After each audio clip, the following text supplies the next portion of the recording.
And welcome back to the Rally Report podcast. Guys, the season has wrapped up, and hopefully players are going to be a bit more receptive towards responding to my messages so we can bring back these episodes. And Jonah being the case here, responding to my messages in a timely manner. But on my end, I've been spewing some nonsense on Twitter lately. If you wanted to follow along my amateur squash takes or see how I offend the squash community. But enough about me. Guys, what a guest we have on today.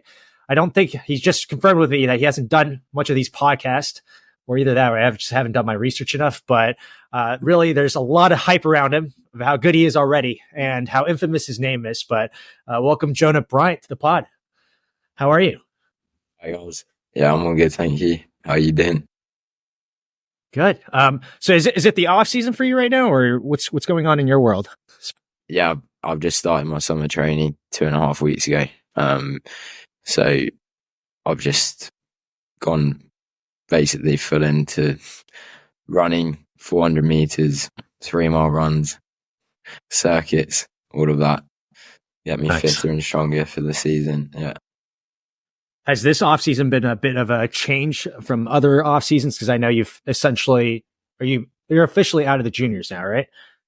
Not yet. I've got I age out on the 15th of July, so I just missed the World Juniors this year, unfortunately. That's incredibly upsetting. I was going to ask, I thought you were fully out, which is why I didn't see on the juniors draw. But did you kind of complain that they could have done it a week earlier and you could have done it? Or I mean, it's not in my hands really. I guess it's the WSF. They set the date and everything, so I could do that. Unfortunately, are you looking forward to the non-goggles era now for Jonah Bryant? Oh, yeah, I can't wait. The goggles have been in the bin since my last match against Youssef Ibrahim at the British Open. That was my last match on them, so that's it. They're done, never to be seen again. Speaking of World Juniors, you've been in this scene and you know the juniors, I'm sure, a lot better than a lot of people out there do, and want to kind of get your take on any guesses, on any predictions on who's going to win it on the men's side, / any players that you think are deserve more recognition in the upcoming juniors, which is happening literally in a week. Well, I think obviously my favourite is going to be Zach for the tournament. Obviously, it's difficult. It's World Juniors, so Hamza is always going to be a threat in the final and stuff. But I think Zach is a lot better at the moment. So we'll see. But yeah, no, it'd be pretty impressive if he wins it at 16. My God, he is so unbelievably young. But he is. Yeah. Enough about them. Wanted to kind of get into you, and I know you've this year you've juggled Junior Tour, Challenger Tour, Platinum events. You've really done it all, Jonah. But wanted to kind of get your take on how that transition has been in the junior circuit to the Challenger. What has been like the biggest difference for you? Or has there been a difference, or you feel like it's not much of a difference between juniors? There's definitely been a difference. I think when you go from playing the junior tournaments, you probably play about 3 like really big tournaments a year that have a lot of significance, like the British Open, Europeans, World Championships, and like with the Worlds, you only really got 1 or 2 chances to win that. Whereas on the Challenger Tour, there's a 12K every month. There's a 15K. Like, there's no significance to the tournament. You're literally just playing for points. So it's like a different psychological approach. It's like, well, yeah, there's no like if I win this, it's great, I get points, but it's not going to be something massive or anything. There's another one next month. So I would say that's a big difference. Obviously, like the standard of squash is a lot higher. And the physicality of it's a lot tougher and stuff. But I'd definitely say there's less pressure psychologically and stuff playing those events. That's Jonah really making it dull for us with the life of a Challenger Tour is from the luxurious Junior Tour. But I wanted to dive deeper into that. I know I was curious. I was going to ask you, do you feel like a tension is brewing with the old guards? I feel like when there's like a young prospect coming up the rank, especially in the pro tour, usually there's a bit of a toughen up on a bullying aspect on the older players. But have you noticed that, or has that everyone's been super nice to you and kind? Well, I mean, I guess when you go on court, it doesn't matter who you're playing, they're going to try and beat you. and I'm out there to try and beat them as well. And I literally just take it one match at a time. So just face whatever happens to me when it happens and stuff, and basically go from there. Just trying to rile up something out there, but taking the diplomatic answer out, Jonah. But speaking of, I mean, are you fully aware? I'm sure you're aware of the hype around you, but have you registered that? Has that been something that's been putting a little too much pressure on you? I'm sure with the history behind England squash and how much, they want success out of it. And I'm sure there's been a lot of pressure on your end, but do you kind of stay away from that, or do you kind of lean into it? How's that been for you, especially in the past 2 years, I'd say?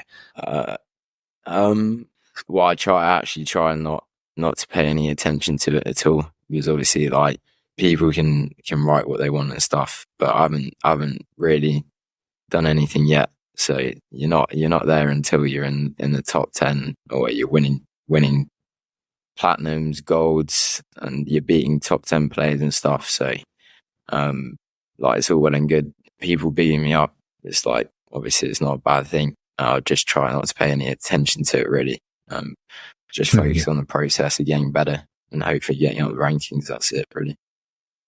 And then going back to that off-season topic, I know you were kind of explaining to me the tortures behind what your off-season is going to look like and as a preview, but I think I asked this earlier, but like, has there been changes from junior era of off-seasons versus this year's era, or has it been relatively the same? No, yeah, definitely. Because especially when you have like the World Championships over the summer, it's like a different, like totally different approach to the off-season, I guess. Like last year I got back from Australia like the back end of July, and then I kind of had a break for 2 weeks or so, and then I started training almost midway through August. So I started the season a bit later and stuff. Whereas this year I've finished in June. So now I basically had from halfway through June till halfway through September now. So like a good 3 months just to train, build up some like strength, fitness, running, all of that, all the lovely stuff. And what you do in the off season though? Do you go on a trip? Anything fun? I'm curious what 18-year-old Jonah does. I will have a holiday. I'm going on holiday at the end of July, so that'll be a nice break. Hopefully I'll be refreshed and hungry by the time I get back, because obviously you get like it is mentally quite draining and physically draining. A whole season and stuff. It is definitely good. You definitely need that break to come back feeling refreshed. Yeah. Hopefully the party life doesn't consume him at the end of July and he comes back more rejuvenated. But Jonah, I know too much fun.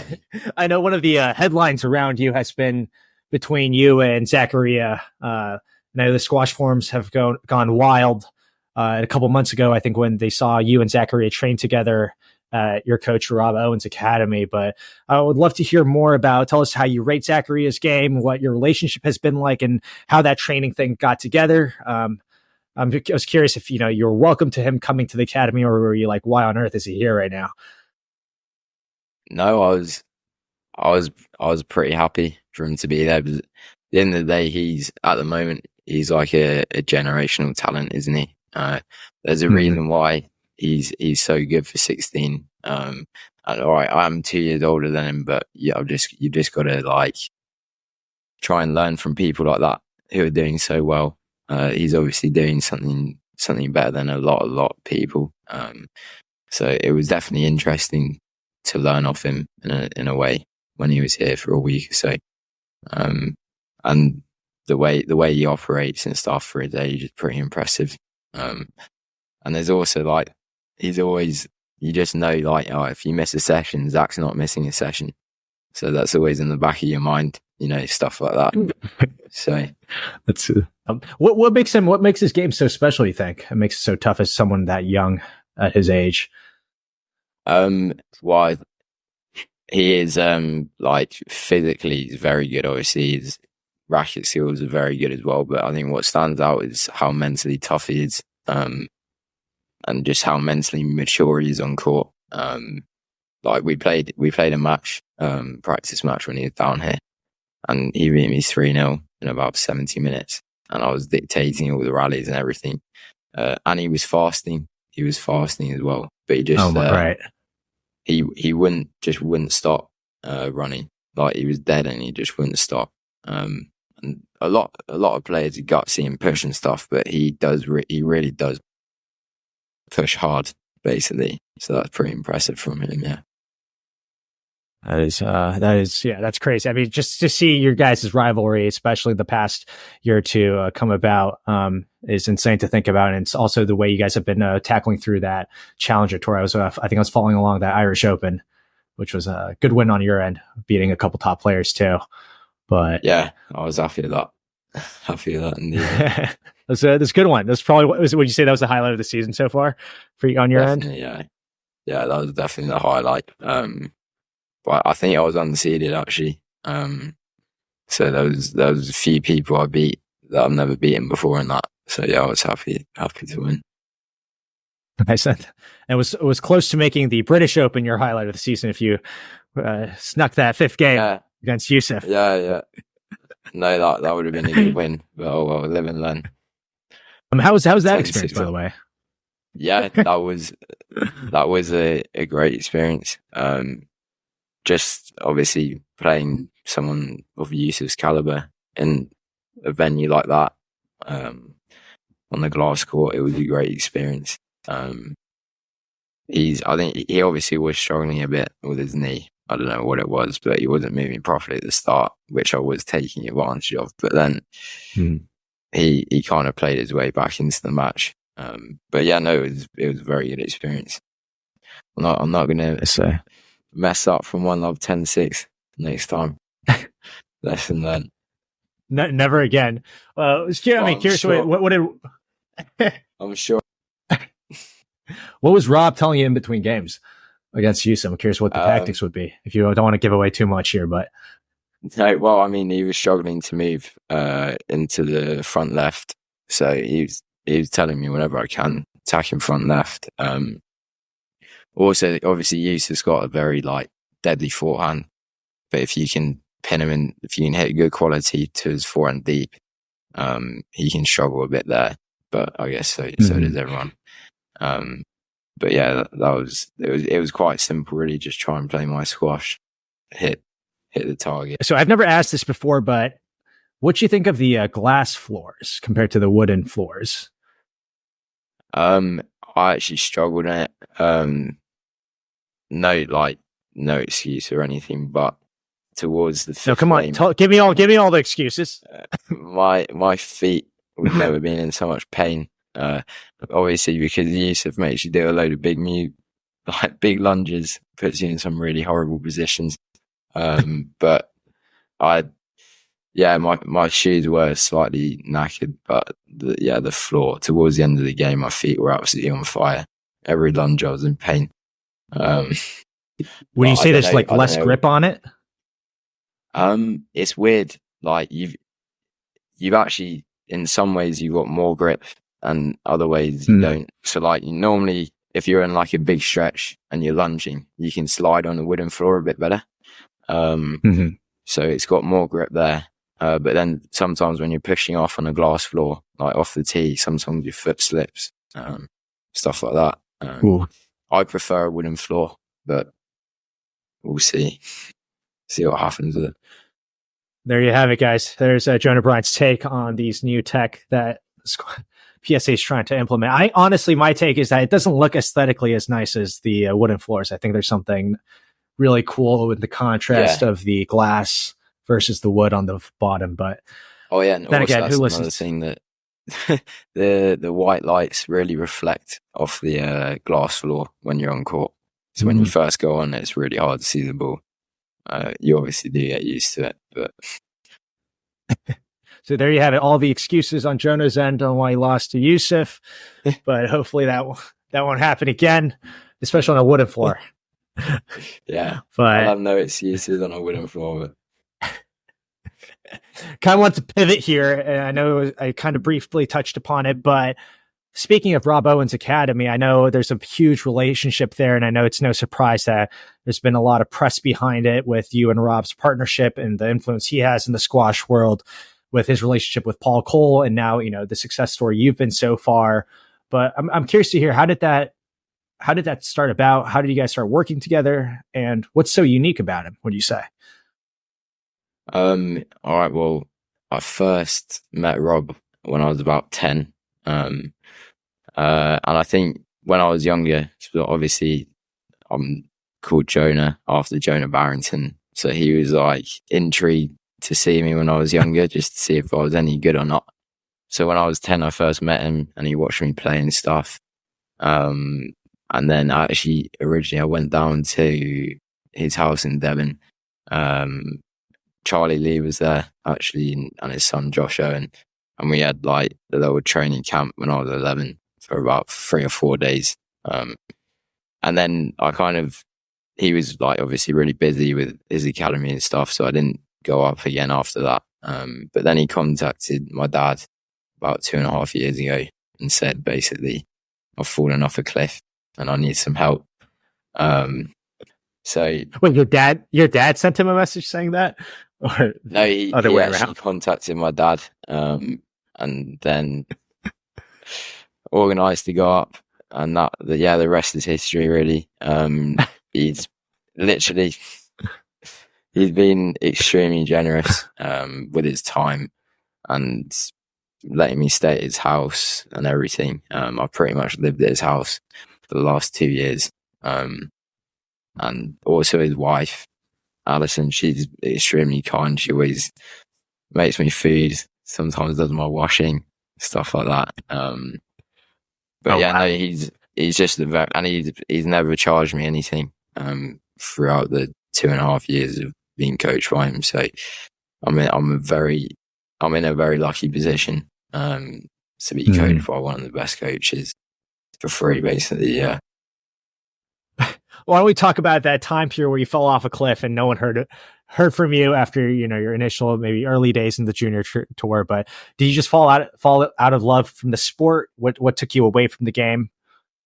Yeah, I did. I definitely, when I was really young, like 12, I was just completely obsessed with squash, and then that definitely started to fade away. And then also I didn't really grow at all when I was 12 to 14. So a lot of people started going past me and beating me, which probably discouraged me a bit. And yeah, I just discovered other things like hanging around with my mates and wasting my time. But it's all part of growing up, I guess. But I guess when I came out of lockdown, I did think, I've realistically got nothing else. Squash is the only thing that I'm half decent at, so I may as well get my head down and working.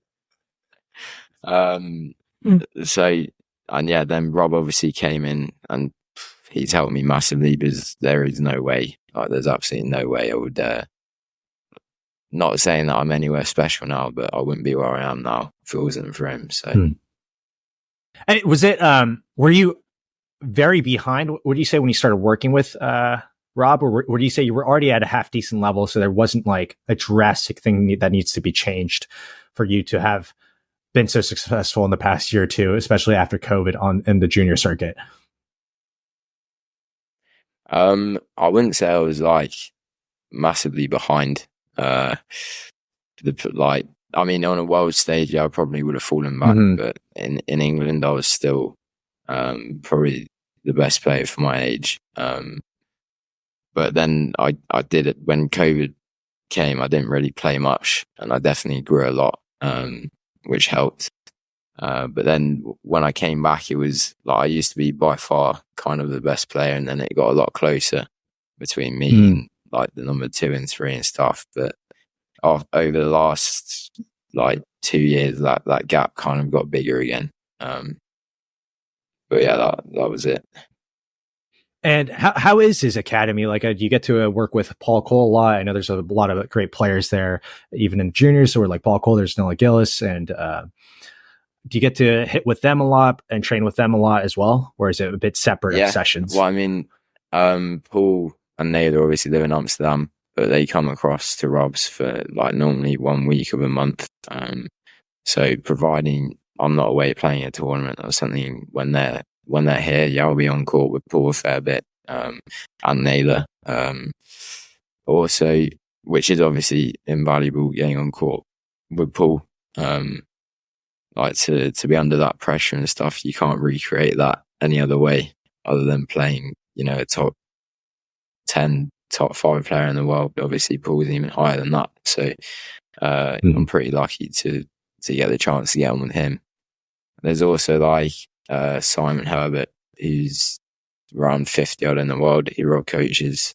He's in every day pretty much. So I train with him a lot. And then another guy, one of my mates, Sam Osborne Wilds, who's just come back from injury. But he was part of our World Junior team that beat Egypt. But he was injured basically from then till January this year. So he's just on the comeback, but he's playing really good squash. So I've got a lot of good players to play around me every day. So. Well, Jonah reminding the audience that Team England did beat Team Egypt at that World Juniors. Just stuck it in there as a reminder if anyone has forgot. I did lose, but Finn Withington and Sam Oz saved the day. So, and also I did have the pleasure of meeting Simon Herbert at the NSL a week or two ago, and I'm curious to hear, Jonah, how do you do against him? He hasn't beaten me for a while now, so. He has had a bit of an ankle injury and stuff, but I mean, he needs to sort himself out. It's probably been about 2 or 3 months. And then, I know a lot of our listeners here are from the college squash scene in the U.S. here, which where I'm based out of. But I'm curious, were you ever tempted to transition? I'm sure you've seen a lot of success with, people who are a bit older than you, with the likes of Victor Aliabu, Youssef, who have done that route. Were you ever tempted to go to that route, or were you like, that's not really for me? I'm going to probably just go professional right after. Well, I think I probably knew that I wasn't intelligent enough to do that. And if I was ever to be able to do that, I would have just had to study like crazy, and I wouldn't have been able to play much squash. Who would want to do that?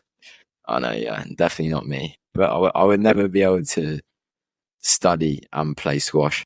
It has to be one or the other. Basically, I would never be able to balance it. My time management isn't great, so. Any schools that have reached out to you? I'm sure they all reached out to you, but did you just shut them down? Well, there wasn't really many, to be honest. I think there was 3 or 4. But yeah, there wasn't many schools. I think the word on the street was I wasn't very, very smart. So I don't know who's spreading these rumors, Jonah. I think it's just the English boys. We got that reputation. There's a few that are quite bright, but most of us, we're not known for being brainiacs. So, I mean, you got other talents that are being unfolded right now in full effect. But are you getting funded by Team England right now? Or are you part of that national team? What's going on there? I'm still on junior funding this year. So I was still a junior when the funding was done. So it's like a thing called Sports Aid, which isn't just specific to squash. It's like any good young athletes in England, they get, I don't know whether everyone gets the same amount, but I'm pretty sure you get a set amount, which is handy. But definitely helps funding going around playing tournaments and stuff. But hopefully I'll be on the senior funding next year. Yeah. I see. And how does the senior funding break down? Is it like ranking requirements that they require you to have, or is it just by selection? I think normally it is, but there's like, they do consider age and stuff. So like if you're younger, and you're not ranked as high as someone, but obviously like let's say when Finn was 18, he got put on the funding, even though there was people ranked above him at the time. Obviously he had more potential to be better than them. So it's like, yeah, it is down to ranking, but there are some exceptions with age. I'm always fascinated to hear about how how you guys are able to make a living. And curious, I mean, you're just kind of starting your professional journey essentially out of the juniors, and it seems like you're getting that sports aid backing. But has that been a tough, difficult part for you right now of like getting those sponsorships, or have they just been rolling in left and right? Well, I mean, I'm pretty lucky with my sponsor. I've got on my top CWL. He's extremely generous. So I actually don't have to worry too much about the finances. And there's also Rob, who's not just like a coach, he's like a manager as well. He gets bits and bobs here and there. Like he always like finds exhibitions, or there's like someone that wants to give me a bit of money here and a bit of money there. So he's also great for that. So you got to take those as they come. Yeah. Well, I mean, he sets off all my sponsorships and everything. So yeah, no, it's been all right. I haven't struggled much financially this year, luckily. Nice. I mean, bright things ahead. But I kind of wanted to break down this season, Jonah. I want to hear what would you say was your proudest specific result of a match that you feel so most proud of, and why, and also most heartbreaking result of the season so far. I'd say the biggest result was obviously probably beating Zach in the final of the Irish Open. Not only was it like a fairly big tournament, obviously the biggest tournament I won, but also beating Zach was obviously he's a very good player, and he'd beaten me 2 times already this season, and that was probably the most heartbreaking result of the British Open final. So it was kind of a bit of revenge for that. So yeah, the biggest was the Irish, and the most heartbreaking was obviously the British Open. Last chance to really win a big under-19 event. So yeah, I was a bit disappointed, but that's how it goes sometimes. And then Jonah, before I do another quick fire segment with you, I want to hear what's the goal for next season? What's the best case scenario for you, as you're currently ranked 68 in the world right now, if I got that correct? Yeah. Creeping into that top 50 already. Yeah. Well, I mean, I guess it is just going to be taking it one match at a time.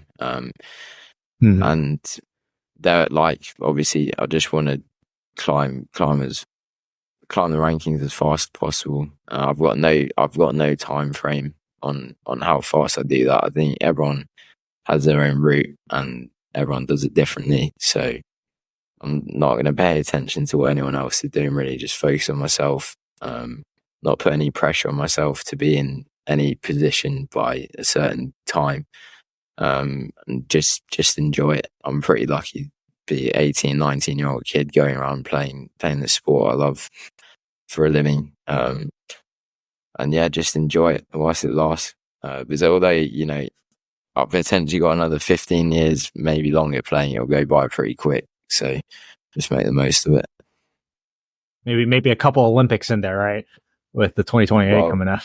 Hopefully, yeah. Well, that's a big goal, the Olympics. And yeah, hopefully then it will be in 4 years after that as well. But we'll see. Yeah. What a time as a squash player for that Olympics. But what a lovely answer by Jonah. It seemed a bit PR trained with how well he answered that. I'm kidding. That was just really well answered. Kind of want to pivot into a quick fire segment. I don't know if you've ever listened to these, but I'm going to switch it up here. We're going to do something new. I don't know if you've seen those socials, but have you seen something called the blind rankings, where I just throw out 5 names and you just rank them accordingly without me not providing you any much context before that? I haven't seen them yet, no. So these are what we call blind rankings. I'm going to give you a player name. You rank them without knowing what name is going to come next. I'll give you 5 names. We're going to start off with Nick Matthew. Where would you put him in the rankings? English. Nick at his best. Very difficult player to beat. I'd say 2. All right. Next name up is Mustafa Asal. He's been playing well recently. I would probably say Nick would definitely beat him at his best, I think, at the moment. So I'd probably have him just behind Nick at 3. So Nick at 2. Asal at. I'd change. I put Asal. This is hard, not knowing what's next. I'll put Asal at 4. Asal at 4. Asal quickly dropping in the rankings. Let's see. Next name is Mohammed Al-Shrabagi. Okay. See, he's either at 3 or 1, but I mean, there's not many players at their best that would have been better than Mohammed. Not really any at all. The only person I can think of is Rami, but that's whether you mention him or not. You'll never know. I've always been a Mohammed fan. I'll put him at 1. Speaking of, next name would be Rami Ashore. Oh no. 3. He's gonna have to go 3, even though I would have had Rami at 1. But no, final name, Jonah, which obviously slots into 5, would be Amr Shabana, but I guess that's what Jonah's rankings are. Yeah. Difficult not knowing. So there you have it. I would have had, if I could have changed, I would put on their best day, Rami on his best day. No, I don't think anyone really beat him on his best day. So I'd have Rami 1. And then I would have Nick. No, Nick wouldn't be. I'd have Mohammed 2, Nick 3, and then Shabana 4, Asal 5. But Asal's still only 22, so he's got a few years for his best squash to come out. That's just Asal. Obviously, Asal could be at the top of the list, but I'm just thinking if all of those players are at their best, yeah, that would probably be it. It's good ranking. I'm definitely going to be editing out that new updated ranking, just keeping that old ranking that Jonah had. But moving on, I'm going to do a couple quick fire questions at you, and you just give me a name or answer. And curious to hear on it. Favorite player on tour right now when you watch squash? I always want Paul to win. Obviously, training with him. So, but I do love watching Diego. But I always want Paul to win. Yeah, Paul, big Paul Cole fan. Do you think it'll get quite contentious when hopefully one day you catch up to him in the rankings and you guys are both training out of that academy? No, I don't think it'll be contentious. Just it'll be competitive. Well, hopefully I'll be up there, but we'll see. Yeah, it would just be another opponent. But yeah. And then a favorite ref on tour? So that was a tough one. I don't know. I've never really thought about the rest. Maybe Jason Foster. He's probably the best. Jason Foster. Nice. Best dressed player on tour. I'd have to say Diego's Adidas kit is pretty smart. Any Adidas offers? Any Adidas offers coming your way, Jonah? As you're rocking the Nike. Yeah. I wish I'd worst sponsorship, but no. Well, this is your plug right now. This is worst dressed. Worst dressed. I don't know. Let me think. I don't think there's anyone I look at and think, oh, that's a shocker you got going on there. There's no one really that's like that I can think of out the top of my head that's badly dressed. A couple names are usually Farag is usually in the contention for this one with his polos. There's Miguel sometimes, which is a hit or miss. Oh yeah, depending on person's. Miguel is pretty funky. Maybe any other squash ball player. I don't know. I'm not a big fan. Well, I called out the entire company there. Just I don't know. It's not terrible, but I think there's better kit. Yeah. Do you like the Dunlop kits, or do you think they could do better? I do actually. I think it's quite smart and stuff, but I think they could have a few different colours, probably. Like some. That's probably a few different colours, but I do think it is. Yeah, it's quite a nice kit. How about so far in your early career, best organized tournament and the worst organized tournament so far early in your career? Well, I mean, I'd probably say the British Open is a pretty well organised tournament. Like Mike Edwards, Edgbaston, and everyone else, they do a great event for how big it is and stuff. And then the worst. I've not really had any really bad experiences, to be honest. Nothing I can think of out of the top of my head. Go on, sorry. Taking the diplomatic way out. I get it. Fair enough as a player. And then last two questions, probably one of the more controversial ones, but starting off with the most underrated player on tour right now, would you say? Most underrated. I think Hesham actually doesn't get enough credit. Because he actually has beaten a lot of top players and he takes a lot of the top players to 5 and stuff, but he's not necessarily he's not quite in that top 4 bracket, obviously, but he's been pretty good this year. So probably have Hesham, yeah. Yeah, he's been rock solid.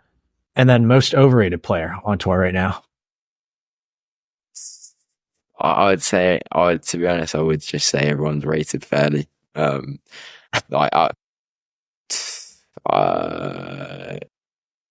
Maybe, I don't know. I don't want to make any enemies, so can't give you an answer. That's fair enough. For a second there, I thought you were going to give me a name, so it got me really excited. But I'll just pivot the question to anyone you have. Who would you say is like one player you would hate playing against? Maybe it's a clash of styles compared to what you bring to the table. Which opponent would you find most difficult to play? I think someone like Diego or Ali Frag, where they just constantly work you. They're just constantly hitting the ball to the opposite corner of the court. I think you get pretty tired playing one of those two. That'd be pretty horrible, yeah.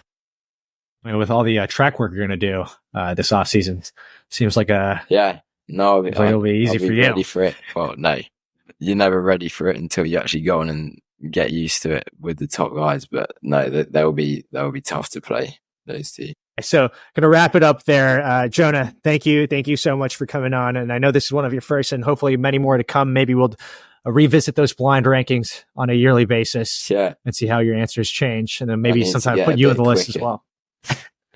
You need to get a bit quicker at the quick fire questions as well. But well, maybe next year he'll answer the overrated question. We got very close to having him answer that question. But yeah, again, Jonah, thanks for hopping on. And fellas, thank you for listening in. I appreciate it. Cheers. Thank you.